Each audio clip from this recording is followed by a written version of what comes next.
বাচ্চাদেরকে আদর করে শেখাবো, বলো তো আমাদের রব কে? আল্লাহ। আমাদের দিন কি? ইসলাম। আমাদের নবী কে? হযরত মুহাম্মদ সাল্লাল্লাহু আলাইহি ওয়াসাল্লাম। মাশাআল্লাহ, বাচ্চা চমৎকার উত্তর দিচ্ছে। আচ্ছা, আল্লাহকে রব হিসেবে পেয়ে কি আপনারা খুশি আছেন? খুশি? বলেন আলহামদুলিল্লাহ। ইসলামকে দিন হিসেবে পেয়ে আপনারা কি খুশি আছেন?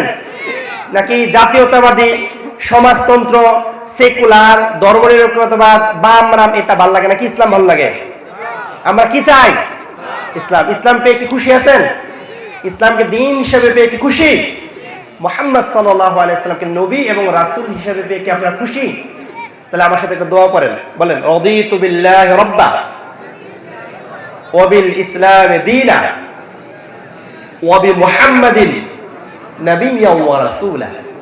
রাসূলুল্লাহ সাল্লাল্লাহু আলাইহি ওয়াসাল্লাম বলেছেন, যে ব্যক্তি সকাল সন্ধ্যায় এই দোয়াটা পড়বে, রাদিতু বিল্লাহি রাব্বা ওয়া বিল ইসলামি দীনা ওয়া বি মুহাম্মাদিন নাবিয়্যান ওয়া রাসূলা, গুফিরা লাহু যামবুহু, আল্লাহ তাআলা তার গুনাহ খাতা মাফ করে দিবে।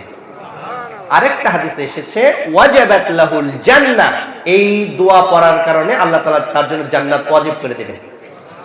সুবহানাল্লাহ। সুতরাং এই দোয়াটা আমরা মুখস্থ করব তো?